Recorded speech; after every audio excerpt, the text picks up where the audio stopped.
வணக்கம். கதை கேட்க யாருக்கு தான் பிடிக்காது? அதே கதை கிரைம் த்ரில்லராக இருந்தால், அதே கதை உண்மையாக இருந்தால், அதே கதை புனர்ஜன்மத்தை நோக்கி இருந்தால் இன்ட்ரெஸ்ட் கொஞ்சம் அதிகமாகிவிடும். கடந்த 24 ஆண்டுகளாக எந்த பத்திரிகை துறையில் நான் இருக்கிறேனோ இதே போன்ற பல்வேறு கதைகளை, பல்வேறு மிஸ்ட்ரீஸ்களை நாங்கள் ஆய்வு செய்திருக்கிறோம். எங்களுடைய படிப்பு காலத்திலும் இது போன்ற சப்ஜெக்ட்ஸ் வரும் படிப்பதற்காக. பழைய கேஸ் ஸ்டடிஸ் எல்லாம் நாங்கள் படிச்சுட்டு இருப்போம். ஸோ இந்த தொகுப்பு எங்களுடைய முதல் எபிசோட். இதை கதை நேரமாக நீங்க பார்க்க வேண்டாம், நடந்த பல்வேறு கிரைம் ஸ்டோரிஸ்களை நாங்கள் தொகுப்பாக கொண்டு வர இருக்கிறோம். இதில் முதல் எபிசோட் உங்களை நிச்சயமாக பயமுறுத்தும், உங்களை சிந்திக்க வைக்கும். ஏன்னா இந்த கதையை நான் ரிசர்ச் செய்யும் போது, இதை பற்றி படிக்கும் போது 2-3 நாட்கள் எனக்கு உறக்கம் வரவில்லை. இது ஒரு 10 ஆண்டுகளுக்கு முன்பு நான் எழுதிய கதை. இன்னைக்கு நான் உங்களுக்கு முன்பு எடுத்து வைக்கிறேன். ஊட்டி நேச்சுரல்ஸ் வழங்கும் ஹாப்பி கப்பிள்ஸ் மூலிகை பொடி ஆண்களின் நரம்பு பலவீனம், உடல் மற்றும் மனச்சோர்வு உள்ளிட்ட தீர்வாக இருக்கும் சிறந்த இயற்கை நிவாரணி. 30க்கும் மேற்பட்ட மூலிகைகளை கொண்டு இயற்கையான முறையில் 85 வருட பாரம்பரிய தயாரிப்பில் உருவான ஹாப்பி கப்பிள்ஸ். புனர்ஜன்மத்தை பற்றி எத்தனை பேருக்கு நம்பிக்கை இருக்கிறது? மறுபிறவி, இதை பற்றி நிச்சயமாக படித்திருப்பீர்கள். ஆனால் பல பேருக்கு அதற்கான ஆதாரம் கிடைக்காது. வர்ஜீனியா யூனிவர்சிட்டி, அமெரிக்கா, இந்த ஒத்தை கதையை ரிசர்ச் செய்து இது உண்மை என்கிற அந்த சர்டிபிகேஷனை கொடுத்திருக்கிறார்கள். இந்தியாவில் இருக்கக்கூடிய பல்வேறு சயின்டிஸ்ட்கள் இந்த கதை உண்மைதான் என்கிற அந்த அங்கீகாரத்தை கொடுத்திருக்கிறார்கள். அதாவது உலகத்தில் எத்தனையோ மறுபிறவி கதைகளை நீங்க பார்த்திருப்பீர்கள், ஆனால் இந்த ஒத்தை கதை தான் ஆதாரபூர்வமாக நிரூபிக்கப்பட்ட ஒரு கதை. வருடம் 1920ஆம் ஆண்டு உத்தரப்பிரதேசத்தில் இருக்கக்கூடிய ஷரீஃபுரா என்கிற ஒரு சிறிய கிராமம். 1920ஆம் ஆண்டு நீங்க பார்த்தீர்கள்னா அவ்வளோ டெவலப்மெண்ட் எல்லாம் இந்தியாவில் நடக்கவில்லை. முக்கியமாக உத்தரப்பிரதேஷ் வடநாட்டில் சுத்தமாகவே நடக்கவில்லை. மின்சாரம் கிடையாது, கிராமத்தில் எந்த விதமான அட்வான்ஸ் ஃபெசிலிட்டியும் கிடையாது, மருத்துவமனை கிடையாது, ஸ்கூல் கிடையாது, அதாவது படிப்பதற்கான எந்த விதமான வழியும் கிடையாது. ஏழை மக்கள் அந்த கிராமத்தில் வேலை வாய்ப்பும் இல்லை. ஸோ வேலை தேடி நகரங்களுக்கு போகக்கூடிய அந்த கட்டாயம். இந்த பெண்ணுடைய தாயார் இறந்து விட்டார், தகப்பனார் மட்டும்தான். அவரும் டெல்லி, ஹரியானா போன்ற நகரங்களுக்கு போய் தன்னுடைய குடும்பத்தை காப்பாற்றுவதற்கான சிறு குறு வேலைகளை பார்ப்பதற்கு செல்கிறார். இந்த பெண் தனியாக கிராமத்தில் இருக்கிறது. சொந்தக்காரர்கள் தான் இந்த பெண்ணை வளர்க்கிறார்கள். தாய் கிடையாது, அப்பா வேற எங்கேயோ வேலைக்கு போறார். ஒரு லோன்லி சிங்கிள் சைல்டு, அண்ணன் தம்பி யாருமே கிடையாது. பெண்ணிற்கு வயது 13 வரும்போது இந்த பெண்ணிற்கு திருமணம் செய்து விடுகிறார்கள். சைல்டு மேரேஜ் அப்போல்லாம் ரொம்பவே சாதாரணமான விஷயம். 13 வயது அந்த பெண்ணிற்கு திருமணம் நடக்குது. பெண் ரொம்ப சந்தோஷப்பட்டு, அட்லீஸ்ட் இதற்கு மேலாவது எனக்கு ஒரு கணவர் கிடைத்து விட்டார், அவருடன் நான் சந்தோஷமாக இருப்பேன், குடும்பம் ஃபேமிலி வேணும் என்கிற இந்த ஆசை. கணவரும் நல்ல மனிதராக இருந்தால் கூட அங்கேயும் பொருளாதார நெருக்கடி. வேலை தேடி அவரும் வெளியூர்களுக்கு சென்று வேலை பார்க்க தொடங்கிறார். மீண்டும் ஒரு முறை இந்த பெண் அதே தனிமையில் வாழக்கூடிய அந்த கட்டாயம். வருடம் 1983ஆம் ஆண்டு, அடுத்த வருடம் 84ஆம் ஆண்டு இந்த பெண்ணிற்கு ஒரு ஆண் குழந்தை பிறக்கிறது. பெண் ரொம்பவே சந்தோஷப்படுகிறாள். அந்த குழந்தையை எப்பவுமே தன்னுடைய நெஞ்சில் சுமந்து கொண்டுதான் இருப்பாள். சமைக்க போனாலும், தண்ணி தூக்க போனாலும், நடந்து சென்றாலும், எங்க போனாலும் இந்த பெண்ணுடைய உலகமே அந்த சின்ன குழந்தை தான். ரொம்பவே சந்தோஷமாக இந்த பெண் தன்னுடைய வாழ்க்கையை நடத்துகிறார். அந்த குழந்தையுடன் பேசுறது, கொஞ்சுறது, விளையாடுறது எல்லாமே நடக்கிறது. ஒரு நாள் இந்த பெண் தண்ணி தூக்க கிணத்திற்கு போகும்போது பல பெண்களும் கூட்டமாக தான் போவார்கள். போய் திரும்பி வரும்போது பின்னாடி அந்த 4-5 பெண்கள் போய் கொண்டிருக்கிறார்கள். பின்னாடி இந்த பெண் கையில் அந்த குழந்தையை தூக்கி கொண்டு தலையில் அந்த குடத்தை சுமந்து கொண்டு வரும்போது திடீர் என்று ஒரு சத்தம். ஒண்ணுமே புரியவில்லை. Cut cut cut cut cut cut cut என்கின்ற சத்தம். இந்த முன்னாடி போன பெண்கள் திரும்பி பார்க்கும்போது அந்த நிலையை அவர்களால் பார்க்க கூட முடியவில்லை. இந்த பெண் அப்படியே ஒரு ஸ்டாச்சுவை போட்டு சிலை போன்று நிற்கிறார். அப்படியே தலை தூக்கி ஆகாயத்தை பார்த்து கொண்டு, ஒரு கை மேல இருக்கிறது, விரல் எல்லாம் பின்னாடி உடைஞ்சு விழுந்த மாதிரி அந்த விரல்கள், கண் அப்படியே 4 பக்கம் சுத்துது, ரவுண்ட் அடிக்குது, பல்லை கடிக்கும் போது வரக்கூடிய அந்த சத்தம் cut cut cut cut cut மிகப்பெரிய அளவில் சத்தம் கேட்கிறது. அந்த பெண்ணுடைய மூச்சு வாங்கக்கூடிய சத்தம் கூட அவர்களுக்கு கேட்கிறது. ஒரு ஒரு பேய் பிசாஸ் போன்ற ஒரு ஒரு நிலை. யாருமே அந்த பெண்ணிற்கு அருகே கூட போக முடியவில்லை, பயத்தில். அந்த அளவில் அந்த பெண்ணுடைய உருவம் இருந்திருக்கிறது. அந்த குழந்தையை எவ்வளவு நெருக்கமாக அந்த பெண் பிடித்தாரோ அந்த குழந்தையும் அழுக தொடங்கிவிட்டு, ஒரு பக்கம் குழந்தையுடைய அழுகை சத்தம், 5 மாதம் அந்த சிறுவன், குழந்தையுடைய அழுகை சத்தம், இந்த பெண்ணுடைய பல்லை கடிக்கக்கூடிய சத்தம், மூச்சு வாங்கக்கூடிய சத்தம், கண் அப்படியே சுத்துது, left right up down everything. கையுடைய விரல்கள் உடைந்து ஆகாயத்தை நோக்கி இருக்கிறது. சிந்தித்து பாருங்கள் எந்த கொடூரமான சிச்சுவேஷன் இருக்கும். சுமித்ரா, இந்த பெண்ணுடைய பெயர் சுமித்ரா. எல்லாருமே சுமித்ரா சுமித்ரா என்று கூறுகிறார்கள். யாருமே நெருங்க முடியவில்லை. அந்த அளவில் அந்த கோபம், ஆக்ரோஷம், அந்த சிச்சுவேஷன். ஒரு 5-6 நிமிடங்கள் அதே நிலையில் இந்த பெண் இருக்கிறார். திடீரென்று அந்த ஆகாயத்தை நோக்கி இருந்த அந்த கை கீழே விழுகிறது. விரல் மீண்டும் திரும்புகிறது. இந்த பெண்ணிற்கு ஒண்ணுமே புரியவில்லை. என்னாச்சு, ஏன் இப்படி என்னை பார்க்குறீங்க? சுத்தி பார்த்தால் கிராம மக்கள் கூட்டம். யாருமே என்ன நடந்ததுன்னு கூறவில்லை. என்னாச்சு, ஏன் இப்படி என்னை பார்க்குறீங்க? கோபத்தில் கீழே பார்த்தா அந்த தலையில தூக்கிட்டு வந்த குடமும் கீழே விழுந்து உடைச்சிருச்சு. மறுபடியும் அந்த குடத்தை எடுத்துட்டு போய் தண்ணி பிடிச்சிட்டு வீட்டுக்கு போயிட்டான். மனதுல ஒரு குழப்பம், ஏன் எல்லாரும் என்ன இப்படி பார்த்துட்டு இருந்தாங்க எனக்கு புரியல. அடுத்த நாள் சாதாரணமாக இந்த பெண் தன்னுடைய வேலைகளை பார்க்கிறார். அதற்கு அடுத்த நாள், 4வது நாள் இந்த பெண் சமையல் செய்து கொண்டிருக்கும் போது வெளியே இவருடைய மாமியார், அவருக்கு ஒரு சத்தம் கேட்கிறது. Cut cut cut cut cut cut cut cut. அதே மாதிரி மூச்சு வாங்கக்கூடிய சத்தம், அதே மாதிரியான. ஓடி அந்த அடுப்பாங்கடையில் போய் பார்க்கும்போது, அந்த கிச்சனில் போய் பார்க்கும்போது, இந்த முறை இந்த பெண்ணுடைய 2 கைகளுமே ஆகாயத்தை நோக்கி இருக்கிறது. தலை ஆகாயத்தை பார்க்கிறது, கண் பிருவம் 2 போயிருக்கிறது, அப்படியே கண்ணெல்லாம் சுத்தி கொண்டிருக்கிறது. மூச்சு வாங்கக்கூடிய சத்தம், கட் கட் கட் கட், பல்லை கடித்துக் கொண்டிருக்கக்கூடிய அந்த சத்தம். விரல் 2, 4, 5 விரலுமே அப்படியே உடைந்து பின்பக்கமாக, ஒரே ஒரு ஒத்தை விரல் ஆகாயத்தை நோக்கி, மீதம் இருக்கக்கூடிய விரல்கள் பின்பக்கமாக உடைந்து விழுந்திருக்கிறது. அந்த மாதிரியான நிலை. அவருடைய மாமியாருக்கு எதுவுமே புரியவில்லை. அப்படியே சத்தம் போட்டு குழந்தைய போய் பார்த்திருக்கிறார். குழந்தை தூங்கிட்டு இருக்கு. அப்படியே குழந்தைய தூக்கிட்டு வெளியில் வந்துட்டார். அதே மாதிரி மறுபடியும் கிராம மக்கள் அந்த பெண்ணை பார்த்து பயப்படுகிறார்கள். இப்போ சுத்தி பத்தி இருக்கக்கூடிய மக்கள் கொடுக்கக்கூடிய பதில், பேய் பிசாசு இருக்கிறது, she is possessed என்கிற ஒரு விஷயம் பரவுகிறது கிராமத்தில். மறுபடியும் ஒரு 15-20 நிமிடம் கழித்து மறுபடியும் இந்த கை கீழே விழுகிறது. இந்த பெண்ணிற்கு ஒண்ணுமே புரியவில்லை, என்ன நடந்தது என்று எதுக்கு தெரியவில்லை.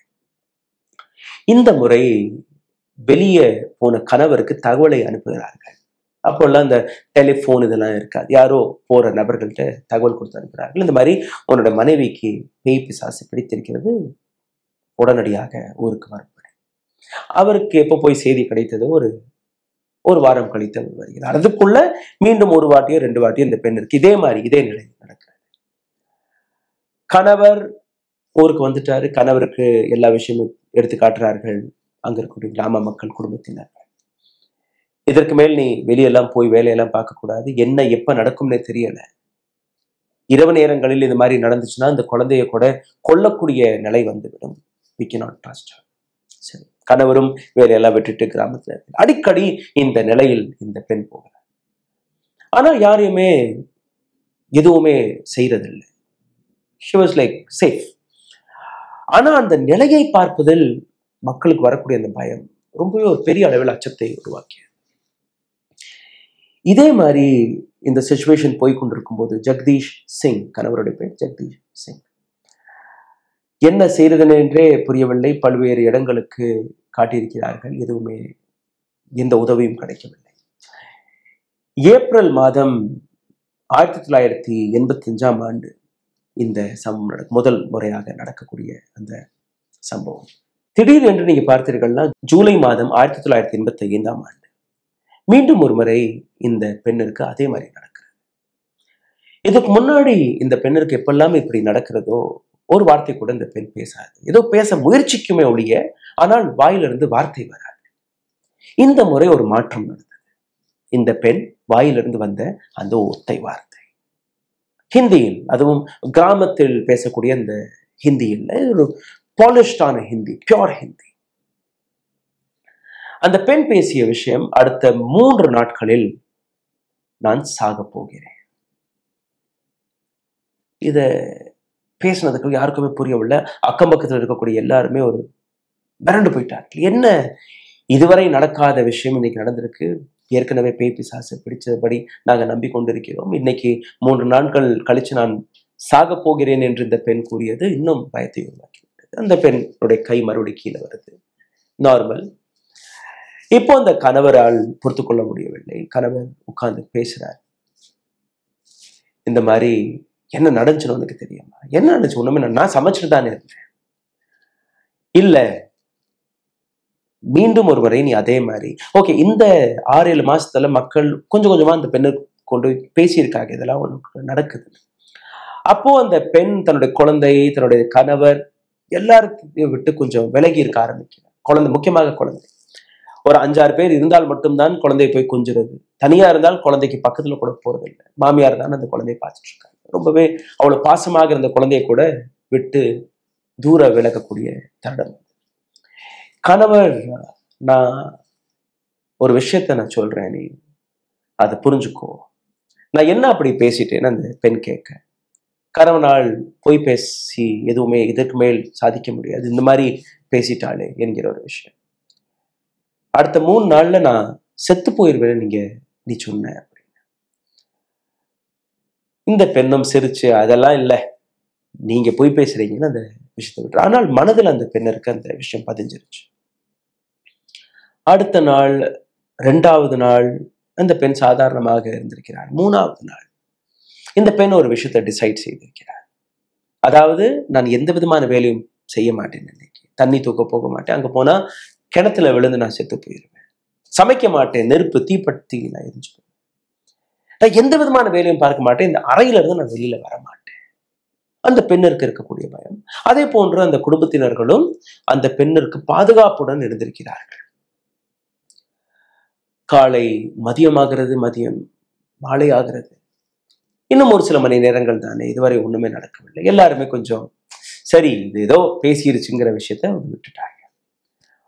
ஒரு ஈவினிங் போல இந்த பெண்ணுடைய தோழி வந்திருக்கிறார். தோழியுடன் அந்த வாசல் படியில நின்று பேசிட்டு இருக்கும்போது, சிரிச்சு பேசிட்டு இருக்கும்போது, திடீர்னு சுமித்ரா மறுபடியும் அப்படியே ஸ்தம்பித்து விடுகிறார். எந்த விதமான மூவ்மெண்ட்டும் இல்லை. இந்த முறை கை மேல போகல, கண் பிரிவும் துறக்கல, கட்கிற அந்த வார்த்தை வரல. ஆனால் ஒரு சிலை எப்படி இருக்கும் அப்படி. சுமித்ராவுடைய தோழி அந்த பெண்ணை அசைத்து பார்க்கும்போது கூட அசைக்க கூட முடியவில்லை, தள்ளி பார்க்கும்போது தள்ளவும் முடியவில்லை. அப்படியே ஸ்தம்பித்து நிற்கிறார். அப்படியே கூச்சல் போட கணவர், மாமியார் எல்லாம் வந்து பார்க்கும்போது, அக்கம் பக்கத்துல இருக்கக்கூடிய எல்லாருமே வந்து பார்க்கும்போது அசைக்கிறார்கள், அசைக்க முடியவில்லை, சாய்க்க பாய்க்கிறார்கள், எதுவும் பண்ண முடியவில்லை. உடனடியாக கிராமத்தில் இருக்கக்கூடிய மருத்துவரை கூப்பிட்டிருக்கிறார்கள். எப்படியோ அந்த பெண்ணை தரையில் படைக்க வைத்திருக்கிறார்கள். மருத்துவரும் வந்து நாடியை பிடித்து பார்த்திருக்கிறார். மூச்சு நின்று போச்சு, இறந்து போனார். கடந்த 1 ஆண்டாக இதெல்லாம் பார்த்த கிராம மக்கள் உடனடியாக இதை அடக்கம் செய்து விடுவோம், இதை வச்சுக்க கூடாது. வடநாட்டில் நீங்க பார்த்தீர்கள்னா, ஒரு பெண், திருமணமான பெண் கணவருக்கு முன்பு மறைந்தால் அந்த பெண்ணிற்கு சிங்காரம், அலங்காரம் செய்வார்கள். அப்ப அந்த கிராமத்தில் இருக்கக்கூடிய பெண்களை கூப்பிட்டு போட்டு அலங்காரம் எல்லாம் செய்ய சொல்லி, ஆனால் சீக்கிரமா நீங்க பண்ணுங்க, உடனடியாக இதை அடக்கம் செய்து விட வேண்டும். கிராம மக்கள் ஒரு பக்கம், கணவர் அழுகிறாரு, மாமியார் அழுகிறார், தகவல் போகுது, கிராம மக்கள் எல்லாம் அங்க இருக்கிறார்கள். பெண்கள் அந்த பெண்ணிற்கு அலங்காரத்தை தொடங்கி விட்டார்கள். பூ பொட்டு இதெல்லாம் வைக்க தொடங்கி விட்டார்கள். இதெல்லாம் நடக்கும்போது ஒரு 45 நிமிடங்கள் பிடிக்கிறது. வெளியில ஆண்கள் எல்லாம் நிற்கிறார்கள். திடீர் என்று அங்க உள்ள அலங்காரம் செய்து கொண்டிருந்த ஒரு பெண்மணி கதறிக்கொண்டு வெளியில வருகிறார், பயத்தில். அதே போன்று 2வது பெண்மணி, 3வது பெண்மணி, அங்க இருக்கக்கூடிய எல்லாருமே வெளியில வந்து விட்டார்கள். பேச முடியவில்லை யாராலும். உட்கார வைத்து என்ன நடந்தது என்று கேட்கும்போது ஒரு பெண்மணி, சுமித்ரா கண்ணை திறந்து விட்டாள். 45 நிமிடங்கள் ஆகிவிட்டது இறந்து. உடம்பு அப்படியே ஃப்ரோசன் ஆகிவிட்டது. எதுவுமே மூச்சு பேச்சு எதுவுமே கிடையாது. ஆனால் கண்ணை திறந்து விட்டாள். ஏதோ நீ நினைப்புல பேசுற, ஏன்னா இவ்வளவு நம்ம பார்த்திருக்கோம், அதனால. இல்லை இல்லை, நீங்க வந்து பாருங்க. இன்னொரு பெண், சுமித்ராவுடைய கண்கள் சுத்த ஆரம்பித்து விட்டது. இன்னொரு பெண் அதே போன்று கட் கட் கட் கட் என்கிற அந்த பல்லை நெரிக்கக்கூடிய வேலையும் பார்க்கிறது. கை மேல போயிருச்சு. மறுபடியும் மூச்சு மீண்டும் வாங்குறார். மறுபடியும் மருத்துவரை கூப்பிடுங்கள். மருத்துவர் வருகிறார். அதற்குள்ள மறுபடியும் இந்த சுமித்ராவுடைய கையெல்லாம் நார்மல் ஆகிறது. கண் பிரிவம் நிற்கிறது. மருத்துவர் வந்து பார்த்ததற்கு பிறகு மறுபடியும் நாடியை பிடிக்கிறார். மூச்சு வாங்குறது. நீங்க இந்த பாடையெல்லாம் கட்டுறது நிறுத்துங்க, சுமித்ரா உயிரோடு இருக்கிறார். இது ஒரு மிகப்பெரிய மிராக்கிள் நடந்திருக்கிறது. கணவருக்கு ஒண்ணுமே புரியவில்லை. சந்தோஷத்தில் தையத்தக்காவன் குதிக்கிறார். என் மனைவி உயிருடன் தான் இருக்கிறார். கிராம மக்கள் ஆச்சரியத்துடன் பார்த்து கொண்டிருக்கிறார். கணவர் அந்த சந்தோஷத்தில் மனைவியை போய் கட்டி பிடிச்சு முத்தம் கொடுக்கும் போது அந்த கணவரை ஒரே எத்தில் தள்ளிவிடுகிறார். யார் நீ? வேறொரு வேற்று பெண்ணை தொடர்றது தவறில்லை, தெரியல உனக்கு? இந்த முறை அந்த பெண் பேசக்கூடிய மொழி மாறுகிறது. உத்தரப்பிரதேசத்துல நீங்க பார்த்திருக்கலாம், அவதி அல்ல பிரிஜ் பாஷா, கிராமப்புற பாஷையில் பேசக்கூடிய அந்த மொழிதான் இருக்கும். படிக்கவில்லை, எங்கேயுமே ஸ்கூலுக்கு போகவில்லை. ஆனால் இப்போ பேசக்கூடிய அந்த மொழியை நீங்க பார்த்தீங்கன்னா ஏதோ நகரத்தில் ரொம்பவே பாலிஷ்டான ஹிந்தி மற்றும் ஆங்கிலத்தில் அந்த பெண்மணி பேசியிருக்கிறார். கணவரை அடையாளம் கண்டுபிடிக்க முடியவில்லை. மாமன் மாமியார் அங்க நிற்கிறார்கள், அடையாளம் கண்டுபிடிக்க முடியவில்லை. அக்கம் பக்கத்தில் இருக்கக்கூடிய யாரையுமே அடையாளம் கண்டுபிடிக்க முடியும். அந்த பெண்ணுடன் பேசிக் கொண்டிருந்த அந்த தோழி, அவரையும் அடையாளம் கண்டுபிடிக்க முடியவில்லை. சுமித்ரா சுமித்ரா என்று கூறும்போது, யார் சுமித்ரா? என்னுடைய பெயர் சிவா என்று கூறியிருக்கிறார். தன்னுடைய உயிருக்கும் மேல பாசத்தை தெளித்த அந்த குழந்தையையும் அடையாளம் கண்டுபிடிக்க மறுத்துவிட்டார். எனக்கு 2 குழந்தைகள் இருக்கிறது, இது என்னுடைய குழந்தை இல்லை. யாருக்குமே ஒன்றும் புரியல. மருத்துவர் என்ன சொல்லியிருக்காருன்னா, இது ஒரு மிகப்பெரிய ஷாக்ல இருந்து வெளியில வந்திருக்கு, ஒரு சில நாட்கள் விடுங்க, யாருமே டிஸ்டர்ப் செய்ய வேண்டாம், சரியாகிவிடும். குடும்பத்தினர்களும் நம்பி அப்படியே அந்த பெண் என்னெல்லாம் கூறுகிறது எல்லாத்தையுமே கேட்க தொடங்கி இருக்கிறார்கள். இந்த பெண் ஒரு புதிய ரூபத்தில் தான் வெளியில வந்திருக்கிறார். யாருக்குமே எதுவுமே புரியவில்லை. தன்னிடம் யாரையுமே நெருங்கக்கூட விடவில்லை. இது என்னுடைய வீடு கிடையாது, இது என்னுடைய கணவர் கிடையாது, இது என்னுடைய குழந்தை கிடையாது, கணவரை விட்டுவிடுங்கள், யாரையுமே தொடக்கூட விடவில்லை இந்த பெண். ஆனால் இந்த இடத்தில் ஒரு புதிய வித்தியாசத்தை அங்க இருக்கக்கூடிய மக்கள் பார்க்கிறார்கள். முக்கியமாக கணவர் பேப்பர் பேனா எடுத்து ஒரு கடிதத்தை எழுதுகிறார். ஒவ்வொரு நாளும் டெய்லி 1 லெட்டர். அந்த கடிதத்தை எழுதி அதை தன்னுடைய கணவரிடம் கொடுத்து, இதை போய் நீங்க போஸ்ட் பாக்ஸில் போட்டு விடுங்கள் என்று டெய்லி ஒரு. அவரும் படிக்காத நபர், ஒண்ணுமே புரியவில்லை. சரி, ஏதோ மன பிராந்தியில் ஏதோ எழுதி கிறுக்கி அனுப்பி விடுறாங்க. அந்த நபரும் டெய்லி போஸ்ட் பாக்ஸில் போட்டு விடுவார். இந்த விஷயம் ஒரு 3 மாதங்கள் நடக்கிறது. 3 மாதங்களுக்கு பின்பு, இங்கேதான் இந்த ட்விஸ்டே. 3 மாதங்களுக்கு பின்பு, அதாவது ஜூலை 19ஆம் தேதி இந்த சம்பவம் நடக்கிறது. அதுல இருந்து ஒரு 3 மாதங்கள் கழித்து அந்த கிராமத்திற்கு ஒரு நபர் வருகிறார். இந்த நபர் தன்னுடைய பெயர் ராம் சியா திரிபாட்டி என்று கூறுகிறார். அங்க இருக்கக்கூடிய மக்களை போய் சந்தித்து, இந்த கிராமத்தில் ஒரு பெண் இருக்கிறதா, அடிக்கடி வித்தியாசமாக தன்னுடைய குணத்தை மாற்றி பேசுகிறதா என்று கேட்கும்போது, கிராம மக்கள் ஏன் நீங்க இதை கேட்குறீங்க? நீங்க யார்? என் பேர் ராம்சியா திரிபாठी. நான் ஒரு ப்ரொஃபஸர். இட்டாவாக்கு அருகே இருக்கக்கூடிய ஒரு யூனிவர்சிட்டியில் நான் ப்ரொஃபஸராக வேலை பார்க்கிறேன். சரி, இங்க சுமித்ரான்னு ஒரு பெண் இருக்கிறார். அந்த பெண்ணுக்கு தான் இப்படி நடக்கு. வாங்க காட்டுறோம் வீட்டு. ராம்சியா திரிபாठी அந்த வீட்டுக்கு போகும்போது அவருடைய கணவர் வெளியில வருகிறார். யார் சார் நீங்க, என்ன வேணும்? இல்ல, இந்த வீட்டில் இங்க இருந்து எனக்கு ஒரு லெட்டர் வருது டெய்லி. தொடக்க காலகட்டத்தில் நான் அதை விட்டுட்டேன், பெருசா சீரியஸாலாம் நான் எடுத்துக்கல. பட் டெய்லி அதை வரும்போது என்னால் இருக்க முடியவில்லை. நான் இன்னைக்கு லீவ் போட்டு சரி போய் பார்ப்போம்னு நான் வந்திருக்கேன். கையில் ஒரு சூட்கேஸ், இந்த பெண் அனுப்பிய அனைத்து கடிதங்கள். இந்த பேச்சுவார்த்தை நடக்கும்போது மறுபடியும் தன்னோட பெயரை அவர் எடுத்திருக்கிறார், ராம்சியா திரிபாठी. இந்த வார்த்தை வீட்டுக்குள்ள இருந்த சுமித்ராவுடைய காதுகளுக்கு போயிருக்கிறார். அந்த பெயரை கேட்ட உடனே சந்தோஷத்தில் அந்த பெண்மணி அங்கிருந்து ஓடி வெளில வருகிறார். அப்படியே அவரை பார்த்து கட்டி பிடிச்சிருந்தார். ராம்சியா திரிபாठी கட்டி. அவருக்கு ஒன்றும் புரியல. அவர் தள்ளுறாரு. எப்படியாவது என்ன ஆச்சு, யாரு நீ, எனக்கு ஒண்ணு தெரியாது. அங்க இருக்கக்கூடிய மக்களும் பிரிக்க பார்க்கிறார்கள், யாராலையும் பிரிக்க கூட முடியவில்லை. பாபா, நான் தான் உன்னுடைய சிவா என்று கூறுகிறார். பாபானா அப்பா. ராம்சியா திரிபாठी இவருடைய மகள் சிவா என்று தன்னை அடையாளப்படுத்தி காட்டுகிறார். அவருக்கு ஒண்ணுமே புரியவில்லை. அந்த சிவான்னு அந்த வார்த்தை கேட்ட உடனே அங்கேயே ஸ்தம்பித்து போய் உட்கார்ந்துடுறாரு. அப்புறம் கொஞ்ச நேரம் பேசும்போது எல்லாருமே பார்க்கிறாங்க. இவங்க ரெண்டு பேரும் பேசக்கூடிய அந்த விதத்தை நீங்க பார்த்தீர்கள்னா பாலிஷ்டான ஹிந்தி, ஆங்கிலத்தில் பேசிக் கொண்டிருக்கிறார்கள். அந்த பெண் எப்பவுமே வாழ்க்கையில பள்ளிக்கூடத்திற்கு கூட போனதில்லை, கடிதம் எழுதுகிறார். எப்படி? அப்போ ராம்சியா திரிபாठी, சரி நீ சிவான்னு சொல்ற, நான் ஒரு சில விஷயங்கள் உனக்கு எடுத்து காட்டுறேன். சரிப்பா, நீ காட்டு. தன்னுடைய சூட்கேஸ்ல இருந்து ஒரு ஆல்பம் எடுக்கிறார். அந்த ஆல்பம்ல ஒரு 15 படங்கள் இருக்கு. அந்த படங்கள்ல ஒரு போட்டோ எடுத்து காட்டுறாரு. அப்பா, இது நீதானே? ஆமா நான்.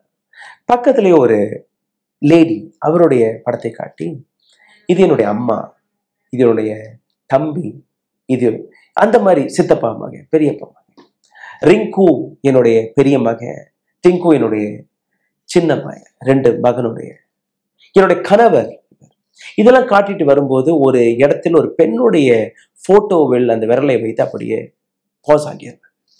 எதுவும் பேசவில்லை. திரும்ப திரும்ப ராம்சியா திரிபாठी, என்ன ஆச்சு என்ன ஆச்சு, யாரு யாருதுன்னு கேட்கும்போது, இவதான் என்னுடைய நாத்தினார், இவதான் என்ன தலையில அடிச்சு கொன்றாள். டேட் ஞாபகப்படுத்தி பாருங்க, ஜூலை 16ஆம் தேதி 1985ஆம் ஆண்டு இந்த சம்பவம் நடந்தது. அதாவது சிவாவுடைய மரணம் நடந்தது ஜூலை 18, 1985. ஜூலை 19, 1985ஆம் ஆண்டு சுமித்ரா இறக்கிறார். அதற்கு பின்பு மீண்டும் ஒரு முறை இறக்கிறார். சுமித்ரா போய் சிவா என்கிற அந்த விஷயத்தை அவருக்கு ஒண்ணுமே புரியவில்லை. அந்த பெண் பேசுறது எல்லாமே இவருடைய கிராமத்திற்கும் அந்த நபர் இருக்கக்கூடிய கிராமத்திற்கும் கிட்டத்தட்ட ஒரு 80 கிலோமீட்டர் தொலைவு. எந்த விதமான கனெக்ஷனும் கிடையாது, யாருன்னே தெரியாது. அப்பா, நம்ம வீட்டுக்கு போகலாம் வாங்க. அவரும் தன்னுடைய மகள் என்கிற அந்த உணர்வுடன் வா போகலாம்னு கூட்டிட்டு போயிருந்தார். அங்க போய் தன்னுடைய குழந்தைகளை பார்த்து, இவரையும் இந்த கணவர் சுமித்ரா வாழ்க்கையில் இருந்த அந்த கணவரையும் கூட்டிட்டு போறாங்க. அங்க போய் தன்னுடைய குழந்தைகளை கட்டி பிடிச்சு முத்தமெல்லாம் கொஞ்சி இதெல்லாம் நடக்குது. அப்போ இந்த எல்லா விஷயமே சுமித்ரா என்கிற சிவாவிற்கு புரிய வருகிறது. என்னுடைய இந்த கணவர், இவருடன் தான் நான் வாழ்வேன். என்னுடைய இந்த 2 குழந்தைகளை நான் கூட்டிட்டு என்னுடைய கிராமத்திற்கே போயிடுறேன். அந்த குழந்தையை கூட்டிட்டு 3, அதாவது இவரும் அந்த 2 குழந்தைகளை அக்செப்ட் செய்கிறார். இன்னொரு பாடி வேற, உடல் வேற, ஆத்மா தான் இப்ப மாறி உள்ளது. மறுபடியும் இங்க வந்துடுறாங்க. கிராமத்துல சந்தோஷமாக வாழ ஆரம்பிக்கிறாங்க. அதுக்கப்புறம் இந்த கடுகடுங்கிறது எதுவுமே கிடையாது. No position. இறக்குறதுக்கு முன்பு, அதாவது கடைசியா ஜூலை 19ஆம் தேதி எந்த உருவத்தை மக்கள் பார்த்தார்களோ அதற்கு பின்பு எப்பவுமே அது நடக்கவில்லை. இந்த விஷயம் செய்தியாக பரவுகிறது. கொஞ்சம் கொஞ்சமாக பரவி யூனிவர்சிட்டி ஆஃப் வர்ஜீனியாவிற்கு இந்த செய்தி போகுது, அமெரிக்கா. அங்கிருந்து ஒரு டீம் இந்தியாவிற்கு வருக. இந்தியாவில் இருக்கக்கூடிய பல சயின்டிஸ்ட்களை கூப்பிட்டு, வர்ஜீனியா யூனிவர்சிட்டியிலிருந்து வந்த டீம் எல்லாருமே சேர்ந்து இந்த பெண்ணுடன் நடந்த இந்த விஷயத்தை ஆய்வு செய்ய தொடங்குகிறார்கள். அந்த குடும்பத்தை போய் பார்த்து பேசி, இந்த குடும்பத்தில் போய் பார்த்து பேசி, சிவாவுடைய வாழ்க்கை வரலாற்றை எடுத்து, சுமித்ராவுடைய வாழ்க்கை வரலாற்றை எடுத்து, சிவாவுடன் நடந்த விஷயங்கள் எல்லாத்தையும் ஆராய்ச்சி செய்து, சுமித்ராவுடைய வாழ்க்கையில் நடந்த விஷயங்கள் எல்லாத்தையும் ஆராய்ச்சி செய்து, பல நபர்களிடம் பேசி பல மாதங்கள் இந்த ஆய்வு நடந்திருக்கிறது. கடைசியில் யூனிவர்சிட்டி ஆஃப் வர்ஜீனியா கொடுத்த சர்டிபிகேஷன், உலகத்தில் எத்தனையோ சம்பவங்களை நாங்கள் பார்த்திருக்கிறோம், இது முதல் விஷயம், மறுபிறவிக்கான முதல் ஆதாரம். இதை நாங்கள் அங்கீகரிக்கிறோம். அதன்படி இந்தியாவில் இருக்கக்கூடிய சயின்டிஸ்ட்கள் அவர்களும் இதை அங்கீகரித்திருக்கிறார்கள். வருடம் 1998ஆம் ஆண்டு சுமித்ரா ஒரு நீண்ட நோயால் மறைகிறார். இன்னைக்கும் அந்த கிராமத்தில் அந்த 3 குழந்தைகள், அவர்களுக்கு திருமணம் எல்லாம் ஆகிவிட்டது, அவர்களும் தன்னுடைய குழந்தைகளுடன் இருக்கிறார்கள். அந்த கிராம மக்கள் இன்னைக்கும் சுமித்ரா என்கிற சிவாவுடைய கதையை மறக்கவில்லை. இன்னைக்கும் நீங்க கூகுளில் சுமித்ரா சிவா புனர்ஜன்மம் என்று நீங்க சர்ச் செய்து பார்த்தீர்கள்னா உங்களுக்கு பல தகவல் கிடைக்கும். I hope this story would have made you mesmerized. குள்ளரிக்க வைத்திருக்கும். இதே போன்ற பல ஸ்டோரிகளை நாங்க தொகுக்க இருக்கிறோம். இந்த கதை உங்களுக்கு பிடித்திருந்தால், இதை பற்றின தகவல் உங்களுக்கு மீண்டும் தேவைப்பட்டால் கீழே கமெண்ட் பாக்ஸில் எழுதலாம். நன்றி, வணக்கம். ஊடகம் கார்ப்பரேட் அரசியல்வாதிகளின் கைப்பாவையாக, அடிமைகளாக இருந்தது போதும். இனி சாட்டை எடுத்து சுழற்றும் நேரம் வந்துவிட்டது. ஊடகம் பொதுமக்களாகிய உங்களுக்காக, உங்களாலேயே இயக்கப்பட வேண்டும். ஊடக சுதந்திரத்திற்காக உங்களின் பங்களிப்பை இன்றே அளித்திடுங்கள்.